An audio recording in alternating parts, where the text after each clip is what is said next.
দীঘা শব্দটা বাঙালির কাছে একটা বড় মাপের ইমোশন। দীঘা বেড়াতে যায়নি এমন বাঙালি কিন্তু খুব কম আছে। তবে আজ দীঘা নয়, আজ যাব দীঘার খুব কাছেই একটা কাপল ফ্রেন্ডলি ডেস্টিনেশনে, সেটা হলো মন্দারমণি।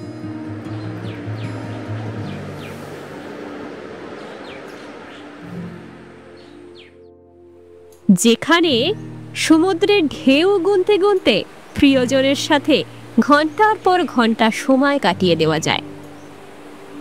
আর এই অক্লান্ত ঢেউগুলো কখন যে তোমাকে নস্টালজিক করে তুলবে সে তুমি টেরও পাবে না।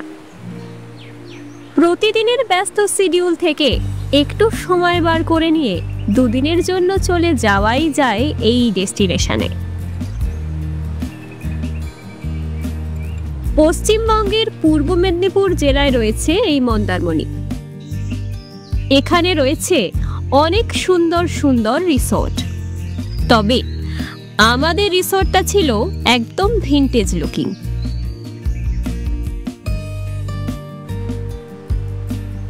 সব কথা এখনই কি করে বলি বলো তো, যেতে হবে তো আগে নাকি?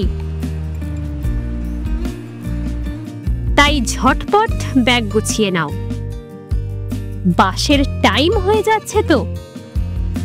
যাই হোক, আমি ভবঘুরে পৃথা, তোমাদের সফল সঙ্গী। তোমাদের নিয়ে আজকে ডুব দেব মন্দারমণির প্রাণোচ্ছল সমুদ্রে।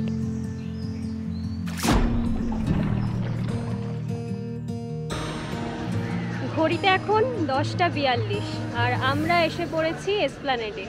তো এখান থেকে আমাদের এক্সপ্রেস লাইনের বাস রয়েছে, যেটার টাইম 11:45। মানে বুঝতেই পারছেন ঠিক কতটা তাড়াতাড়ি এসেছি।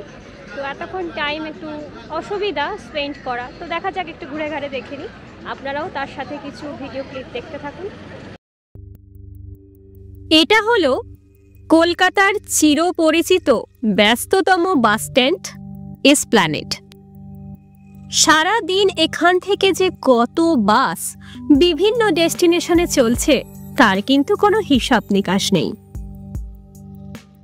এত কথা আর এখানে বলা যাবে না, কারণ বাস এসে গেছে। তো চলো এবারে ঝটপট বাসে উঠে পড়ি। রেড বাসের সাহায্যে আমরা বাসের টিকিট বুক করেছিলাম। আমাদের বাস এক্সপ্রেস লাইনের ইন্টেরিয়র কিন্তু খুবই সুন্দর।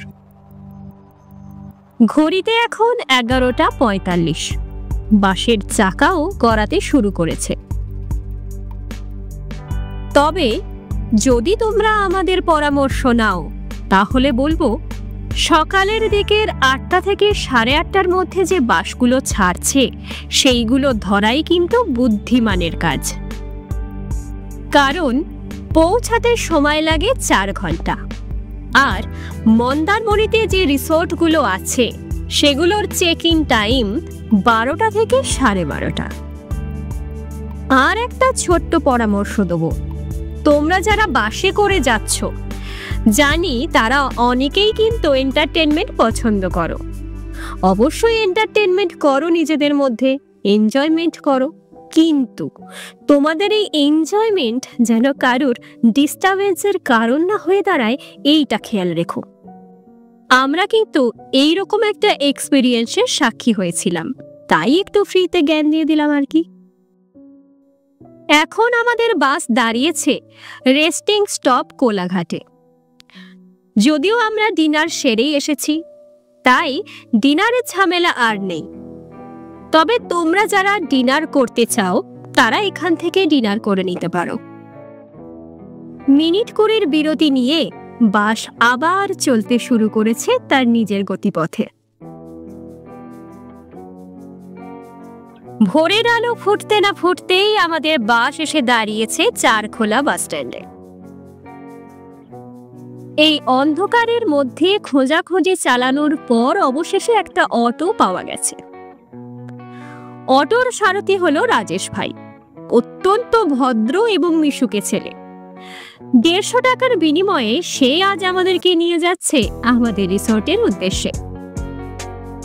রাস্তায় যেতে যেতে পরের দিন কি কি সাইট সিইং করব সেইটাও আলোচনা সেরে ফেললাম। ভোরের আলো এখনো পুরোপুরি ফোটেনি, ইতিমধ্যে আমরা এসে পড়েছি আমাদের রিসোর্টের সামনে।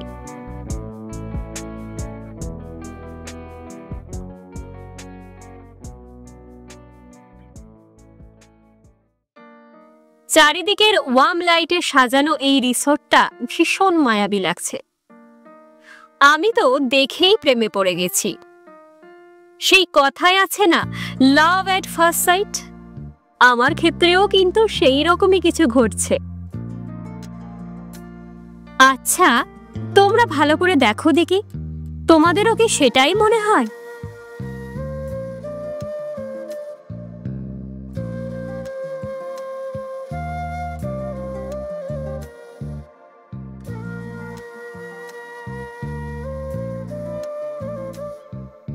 অবশেষে ভোরের দেখা মিলছে। ওই দূরে আলো দেখা যাচ্ছে। রাতের গভীর ঘুমের পর আড়মোড়া ভাঙছে প্রকৃতি, আর সাক্ষী আমরা।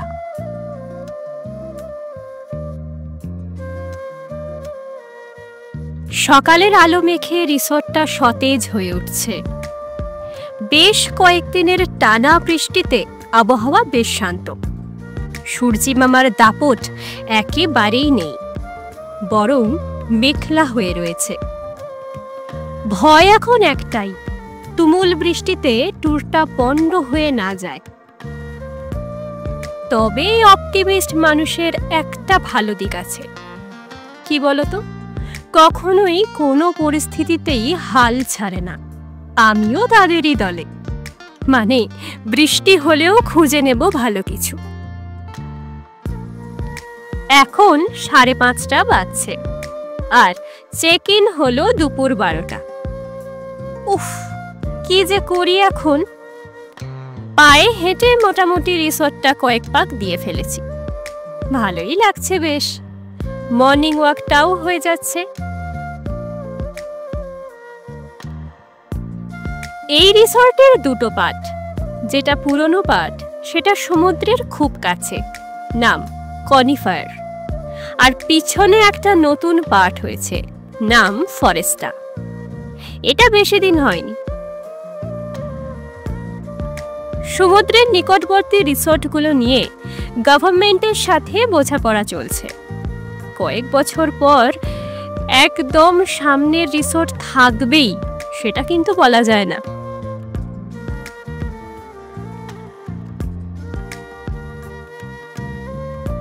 যাই হোক, চলে এলাম কনিফায়ারে। যার জন্য আসা তার দর্শন তো করতেই হবে। ওই দেখো, খেলিছে জলদেবী, দেখছো তার সকালের রূপ?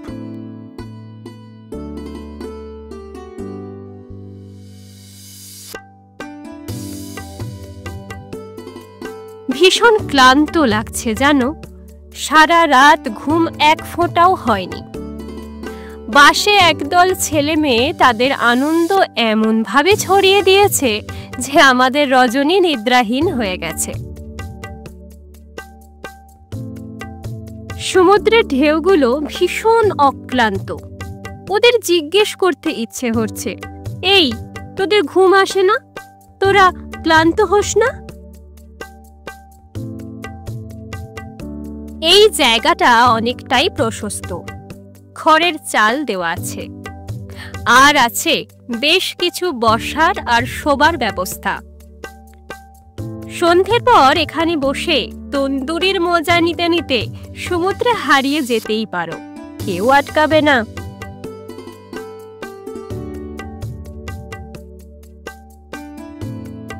সময় এগুচ্ছে, ঢেউগুলো পিছু হাঁটছে, বেশ মজাদার ব্যাপার। মাথা নাড়ছে ঝাউবন, হেঁটে চলছে মানুষ, ঢেউয়ের আঘাতে ক্ষত বিক্ষত হচ্ছে পাথরের বুক। আমার না কেমন যেন কবিতা লিখতে ইচ্ছে হচ্ছে। হেই, না না, জাস্ট কিডিং। সময় সকাল 8টা। সমুদ্রের ঢেউ গুনে ফিরে এসেছি ফরেস্টার রিসেপশনে। রিসর্টের কিছু সুন্দর কর্নার দেখে আসি চলো।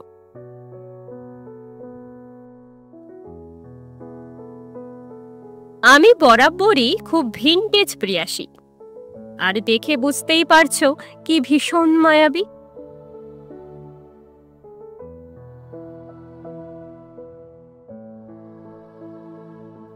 এগুলো কিন্তু সবই কমন ইউজ করা যায়।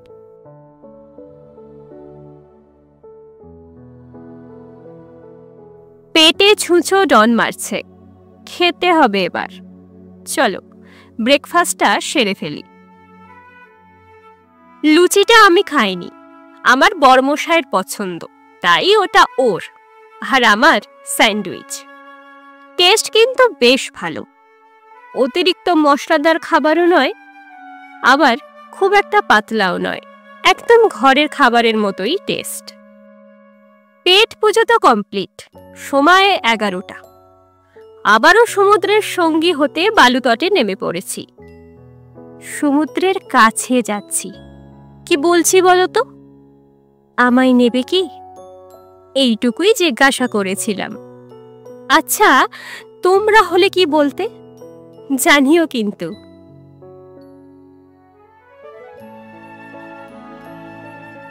এই যে একজন পার্টনার পেয়েছি, পুরো খেলার মুডে আছে। সকালের সমুদ্র আর এখনকার সমুদ্রের একটাই পার্থক্য, কি বলতো? শৈশবের দামাল শিশু আর প্রবীণের শান্ত মেজাজ। মানে সকালের জলের উচ্ছ্বাস আর বেলা বাড়তেই তার ভীষণ ম্যাচিউরিটি আমাকে ভাবাচ্ছে।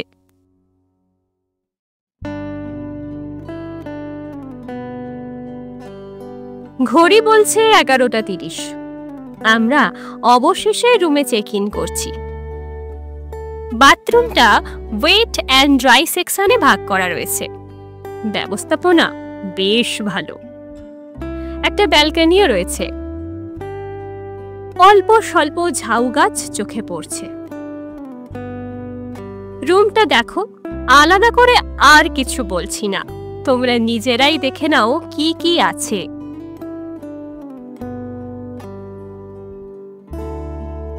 Room rate season wise vary করে, উইকেন্ডে একটু বেশি থাকে। ডেসক্রিপশন বক্সে সবটা দিয়ে রাখলাম, প্রয়োজনে ভিজিট করে নিও। লাঞ্চটা রুমেতেই সেরে ফেললাম। মিক্সড ফ্রাইড রাইস আর চিলি চিকেন।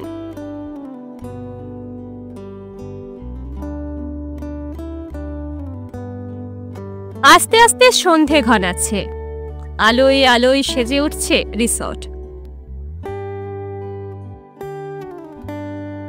একটু রেস্ট নিয়ে চললাম কনিফায়ারের সি বিচে। সমুদ্রের রূপ দেখে ভীষণ বলতে ইচ্ছা করছে, আমি তোমারেই ভালোবাসি আছি, শতরূপে শতবার, জনমে জনমে যুগে যুগে অনিবার। খালি পায়ে হেঁটে চলেছি, অনুভব করছি ভিজে বালি, ঝিনুক, কোথাও আবার নরম বালির আস্তরণ। মনে হচ্ছে পায়ের নিচে একটা গোটা পৃথিবী লুকিয়ে আছে। ভালো লাগছে, আমার ভীষণ ভালো লাগছে। এগুলো সবই রিসর্টের সি ফেসিং ফুড কাউন্টার। বসে বসে খাবার প্লাস সমুদ্র দুটোই এনজয় করা যায়। অন্ধকার হয়ে এলো, আমরাও বেশ নিরিবিলিতে এসে বসলাম। সত্যি বলতে জায়গাটাতে একটা গোয়া এসেন্স পাচ্ছি। কাপলদের জন্য বেস্ট প্লেস, নিশ্চিন্তে কয়েক ঘন্টা পার হয়ে যাবে। সব জায়গারই আলাদা মাধুর্য থাকে। সবসময় ঘুরতে যাচ্ছি বলেই এক্সপ্লোর করতে হবে, সবটা শুষে নিতে হবে আমায়, এরম ব্যাপারটা আমার কাছে নয়। আমি অবজার্ভ করতে ভীষণ ভালোবাসি, ছেড়ে দিয়েও কাছে এলে জড়িয়ে ধরি সবটুকু নির্যাস।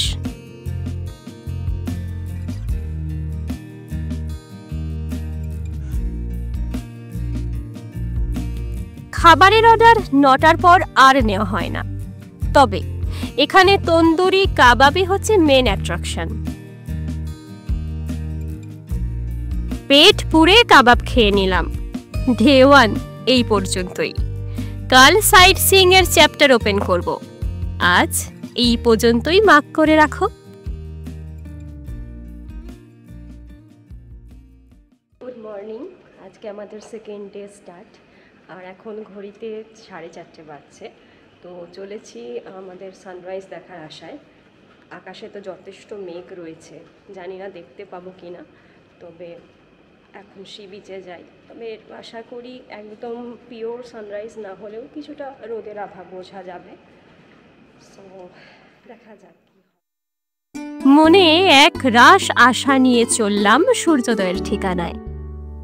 গায়ে একটা ঠান্ডা ঠান্ডা আমেজ, আর প্রাণে নতুন কিছু এক্সপ্লোরের ইচ্ছে। এটাই চাবিকাঠি করে নিয়ে এগিয়ে চলি। এক ফালি মেঘ সব আশায় জল ঢেলে একাকার করে দিল। খুব অভিমান হচ্ছে জানো, কিন্তু অপটিমিস্ট যে, তাই নিরাশায় আশার পাল তুলে সকালের এই দামাল সমুদ্রকে দেখছি। চোখে মুখে হাওয়া ঝাপটা মারছে। একদম অন্যরকম সকাল, ভালো লাগার সকাল।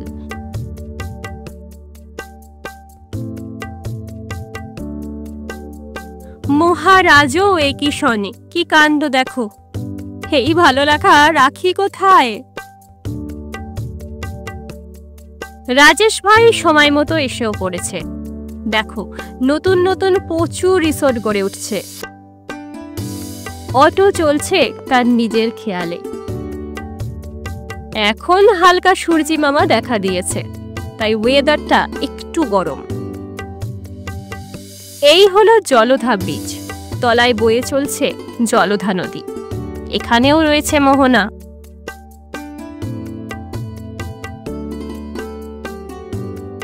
পথে বেরিয়ে পথের সৌন্দর্য উপভোগ করব না তা তো হয় না। কত রকম ল্যান্ডস্কেপ পেয়েছি দেখো, কোথাও সবুজ তো কোথাও ভরা সমুদ্র। প্রথমেই উড়িষ্যা বর্ডার ক্রস করে যাব। সেখান থেকেই এক এক করে শুরু হবে আমাদের স্পট।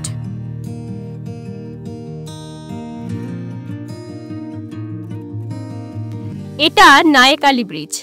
এখানে একটা মন্দির রয়েছে, ফেরার পথে আসবো। এখন চলো এগিয়ে যাই।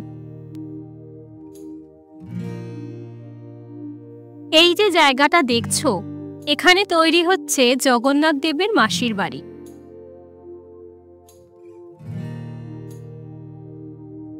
এই হলো দীঘার জগন্নাথ ধাম। ফেরার পথে আমরা এখানে আসব।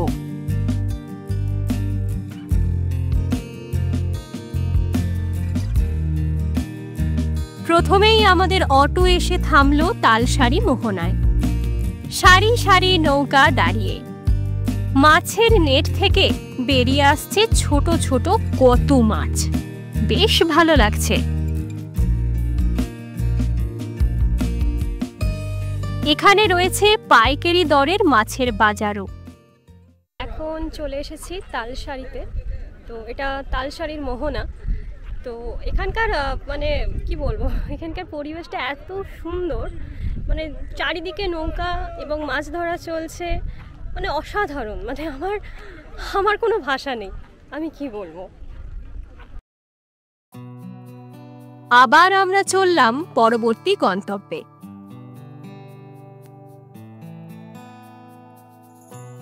ওয়েদারটা দেখছো কেমন মেঘলা হয়ে এলো। এসে গেছি চন্দনেশ্বর মন্দিরে। এটা উড়িষ্যার বালাসোরে অবস্থিত, দীঘা থেকে মাত্র 6 কিলোমিটার।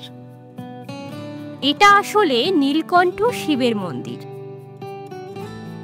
আমরা আলাদা করে পুজো দিইনি, তবে 50 টাকা প্রসাদ মূল্য দিয়ে মন্দিরে প্রবেশ করতে হয়েছিল। তার বিনিময়ে প্রসাদও দেয়া হয়েছিল আমাদের। চলো আবার পরবর্তী গন্তব্যে চলি। মন্দারমণি এলে সাইট সিইং করাটা তোমাদের নিজস্ব চয়েস। এটা হলো উদয়পুর বিচ, যেটা নিউ দীঘা আর তালসারির মাঝে অবস্থিত। এই বিচকে বলা হয় মিনি গোয়া।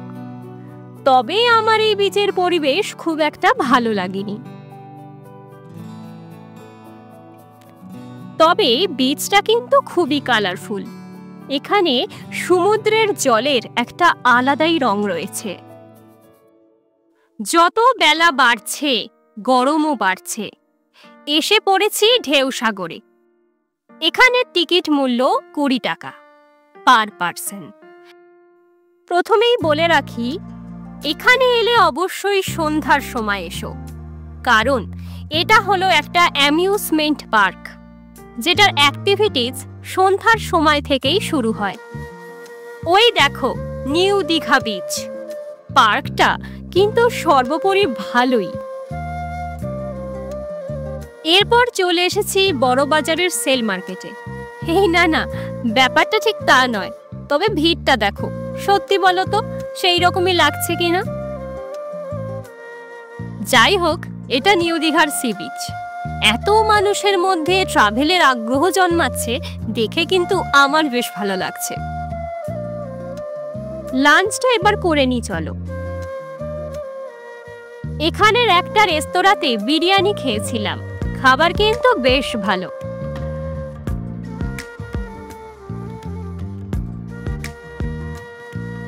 দীঘায় থাকা বা খাওয়ার অসুবিধা একেবারেই নেই।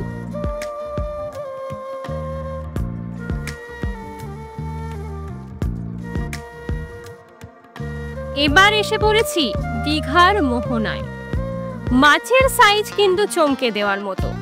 তবে এই জায়গায় আসতে যে পরিমাণে বোল্ডার পেরোতে হয়েছে তা আমায় কিন্তু বেশ বেগ দিয়েছে।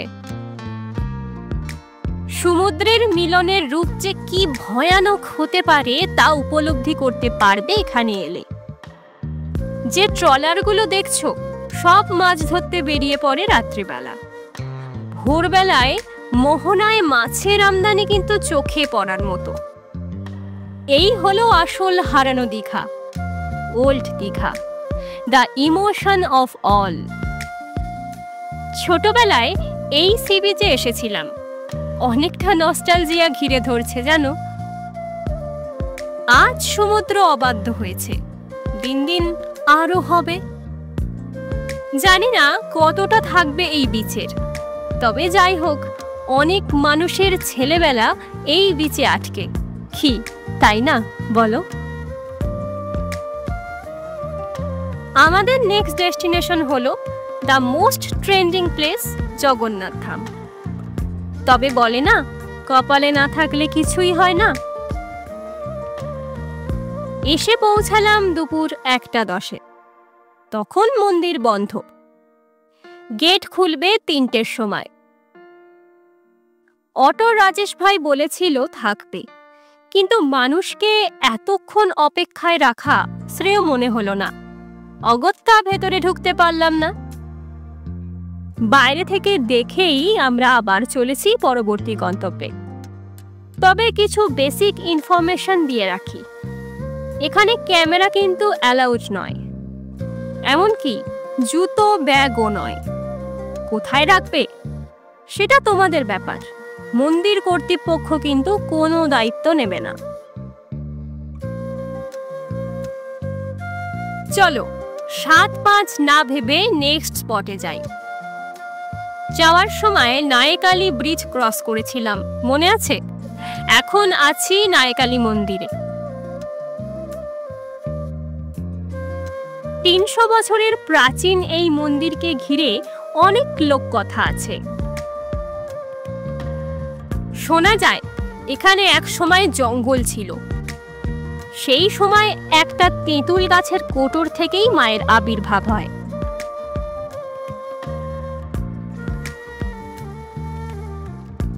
অটো এসে থামলো শঙ্করপুর সি বিচে।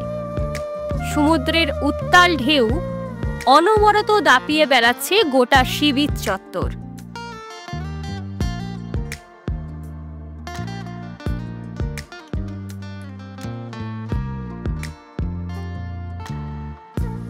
এরপর আমাদের গন্তব্য তাজপুর সি বিচ। এখানে মানুষের ভিড় তুলনামূলক কম। সমুদ্রের শান্ত মেজাজ রয়ে বসে উপভোগ করার মতো। কিছুক্ষণ সময় কাটিয়ে আমরা এখন এসেছি মন্দারমণির মোহনায়। জায়গাটা একদম প্রাইভেট বিচের মতো। দ্বিতীয় দিনের সাইট সিইং শেষ করে চলে এসেছি আমাদের রিসর্টে। ক্লান্ত শরীর আর সাথ দিচ্ছে না, তাই তাড়াতাড়ি ডিনার সেরে নিয়ে এগোচ্ছি রুমের দিকে। রাত পোহালেই শেষ হবে আমাদের মন্দারমণি ট্যুর, তাই মনটা বিষণ্ণতায় ভরা।